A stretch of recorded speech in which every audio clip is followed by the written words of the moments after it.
안녕하세요. 사연 읽어주는 사람입니다. 구독과 좋아요는 저에게 큰 힘이 됩니다. 오늘은 정말 기가 막히고 코가 막히는 파란만장한 사연 하나를 가지고 왔습니다. 들으시는 내내 혀를 끌끌 차게 될지도 모릅니다. 잘 들어보세요. 이 이야기는 평범한 듯 특별했던 한 어머니의 희생과 배신, 그리고 마침내 찾아온 진정한 행복에 대한 기록입니다. 마치 아침 드라마처럼 예측할 수 없는 반전과 인간 본연의 욕망이 뒤엉켜 있습니다. 평생을 아들 하나만을 바라보고 살아온 어머니의 애끓는 모정이 어떻게 배신당하고 또 어떻게 다시 일어설 수 있었는지 그 복잡한 감정의 실타래를 지금부터 풀어보겠습니다. 때는 바야흐로 2023년의 봄, 서울 변두리의 한 작은 빌라에 살고 있는 현숙 씨는 올해로 환갑을 간 넘긴 평범한 여인이었습니다. 평범하다는 말은 사실 좀 부족하죠. 그녀는 젊은 시절부터 고생이라고는 이 꼴이 난 사람이었습니다. 남편은 일찍이 세상을 떠나고 홀로 아들 하나를 억척같이 키워냈으니까요. 작은 식당에서 허리 한번 제대로 펴지 못하고 일하며 아들 학비 대고 뒷바라지하는 것이 그녀의 유일한 낙이었습니다. 그녀의 식당은 그저 돈을 버는 수단이 아니라 아들의 미래를 가꾸는 성스러운 공간이었습니다. 뜨거운 불 앞에서 연신 땀을 흘리면서도 그녀의 눈빛은 언제나 희망으로 빛났죠. 아들만 잘 되면 된다. 아들만 성공하면 내 인생에 한은 없다. 그녀는 매일 밤 그렇게 되뇌었습니다. 이 세상 모든 부모의 염원처럼 현숙 씨의 삶의 이유는 오직 아들 하나였습니다. 그녀는 자신의 모든 것을 아들에게 바쳤습니다. 자식이라면 맹목적인 사랑과 헌신이 당연하다고 여겼으니까요. 그리고 마침내 그 아들 민준이가 번듯한 대기업에 취직하고 어여쁜 며느리 지혜 씨를 데려왔을 때 현숙 씨는 세상 모든 것을 다 얻은 듯 행복했습니다. 민준이는 현숙 씨의 인생에서 가장 빛나는 훈장이었고 지혜 씨는 그 훈장을 더욱 빛내줄 보석처럼 느껴졌습니다. 지혜 씨는 소위 말하는 엘리트 코스를 밟은 커리어 우먼이었습니다. 명문대 졸업에 해외 유학까지 게다가 외모도 출중했습니다. 현숙 씨는 그런 며느리가 자신의 아들에게 과분하다는 생각까지 했습니다. 지혜 씨는 처음에는 시어머니인 현숙 씨에게 깍듯했습니다. 명절이면 찾아와 살뜰히 안부를 묻고 생신상도 직접 차려드리겠다며 나서는 모습에 현숙 씨는 그야말로 입이 귀에 걸렸습니다. 주변 사람들에게는 늘 우리 며느리가 세상에 둘도 없는 효녀라며 자랑하기 바빴죠. 어쩜 저렇게 예쁜데 마음씨까지 곱냐며 칭찬이 자자했습니다. 현숙 씨는 지혜 씨를 친딸처럼 아꼈고 앞으로 함께 그려나갈 행복한 미래를 꿈꾸었습니다. 이 모든 것은 마치 꿈처럼 달콤했습니다. 현숙 씨는 자신의 오랜 고생이 드디어 보상받는 순간이라고 믿었습니다. 하지만 이 모든 것은 마치 달콤한 독약처럼 서서히 현숙 씨의 인생을 좀먹어 들어가고 있었습니다. 결혼 후 2년 정도는 별 탈 없이 지나갔습니다. 민준이와 지혜 씨는 신혼집을 마련하느라 대출을 많이 받았고 현숙 씨는 그런 아들 부부에게 조금이라도 짐이 될까봐 오히려 생활비를 보태주지 못해 미안해했습니다. 젊은 것들이 얼마나 힘들까 현숙 씨는 매달 자신이 아껴 쓰며 모아둔 돈을 아들에게 보태줄까 고민했지만 혹시라도 아들 부부가 부담스러워할까봐 차마 입 밖으로 내지 못했습니다. 그녀는 그저 멀리서 아들 부부의 행복을 빌어주는 것만이 자신의 역할이라고 생각했습니다. 그렇게 시간은 흘러갔고 겉으로는 평화로운 나날이 이어졌습니다. 그러던 어느 날 현숙 씨의 오랜 지병이었던 관절염이 갑자기 심해졌습니다.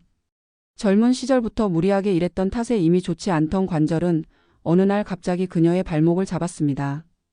식당 일은커녕 걷는 것조차 힘들어졌죠. 병원에서는 당장 수술을 해야 한다고 했고 설상가상으로 식당마저 문을 닫게 되면서 현숙 씨는 그야말로 한순간에 빈털터리가 되고 말았습니다. 수십 년간 그녀의 삶의 터전이었던 식당이 문을 닫는 순간 현숙 씨는 마치 자신의 심장이 뜯겨나가는 듯한 고통을 느꼈습니다. 이제 그녀는 더 이상 젊은 날의 억척스러운 현숙 씨가 아니었습니다.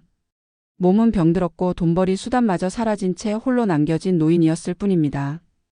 이제 현숙 씨에게 남은 것은 작은 빌라와 약간의 예금뿐이었습니다. 그것마저도 언제까지 버틸 수 있을지 알 수 없는 노릇이었습니다. 더 이상 혼자 힘으로 생활비를 감당하기 어려운 상황이 된 것입니다. 며칠 밤낮을 고민하던 현숙 씨는 결국 아들 민준이에게 조심스럽게 전화를 걸었습니다. 민준아, 엄마가 요즘 몸이 안 좋아서 말이야.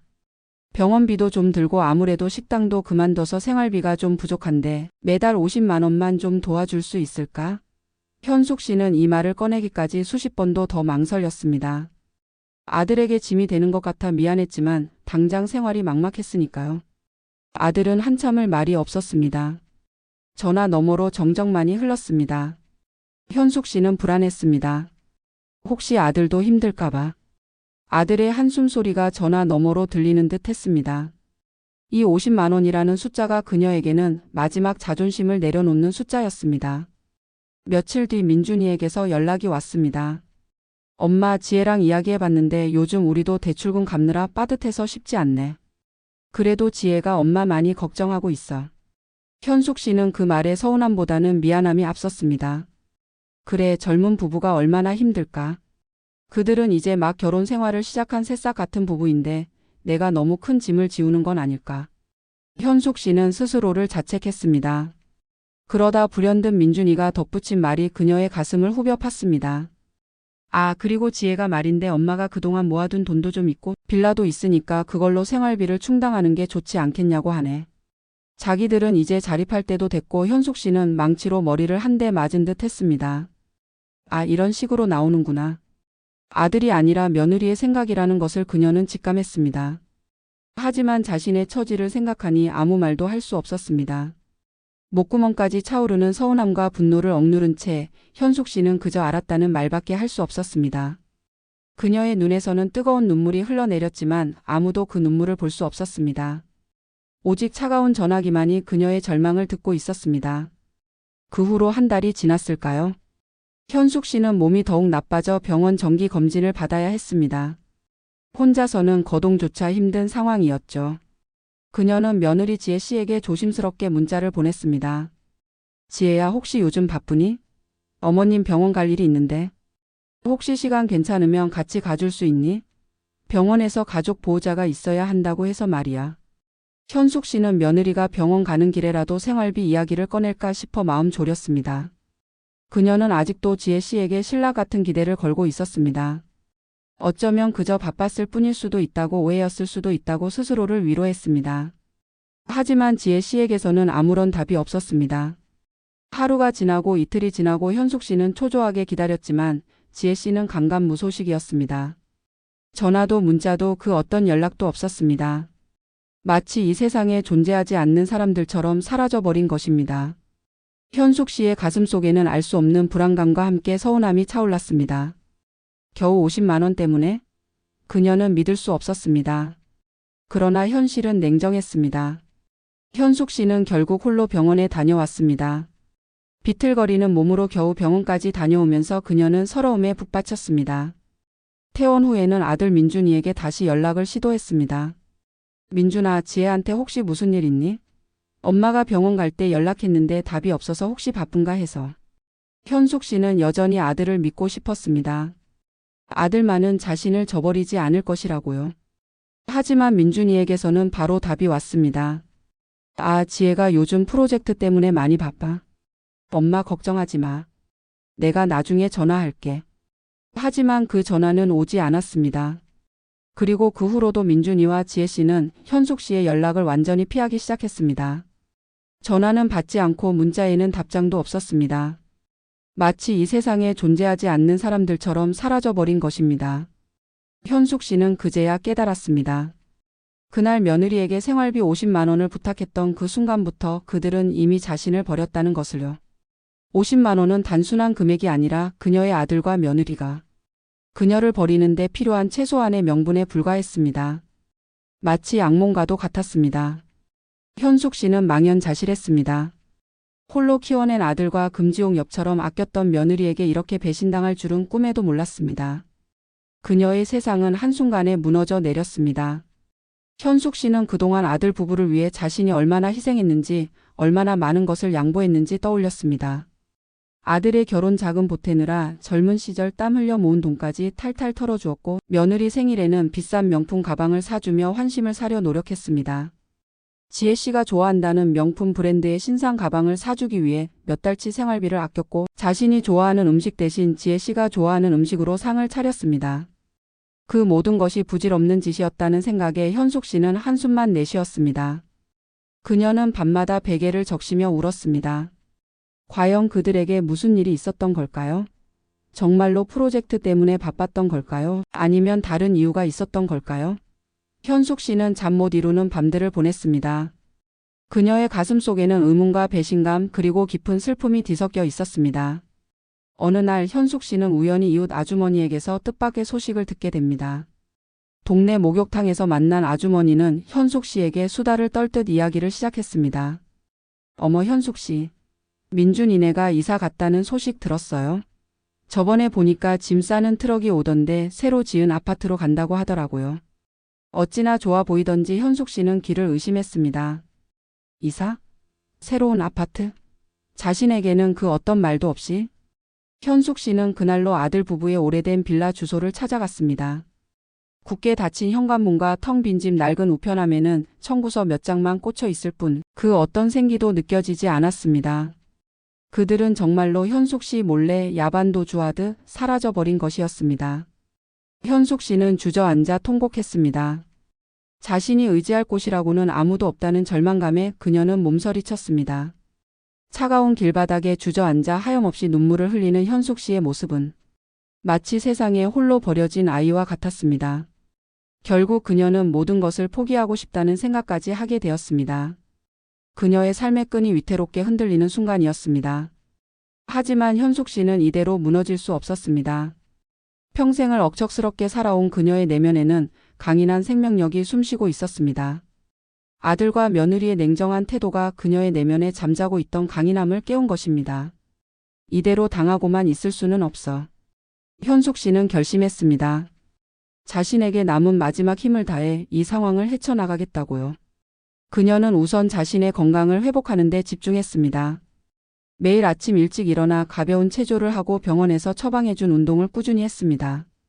수술 후 꾸준히 재활치료를 받고 작은 복지관에서 어르신들을 위한 한글 강사로 자원봉사를 시작했습니다. 처음에는 힘든 시간이었지만 사람들과 어울리며 다시 웃음을 되찾을 수 있었습니다. 그를 깨우치는 어르신들의 해맑은 미소를 보며 현숙 씨는 잊었던 자신의 가치를 발견했습니다. 또한 그녀는 새로운 친구들을 만나며 인생의 새로운 활력을 얻었습니다.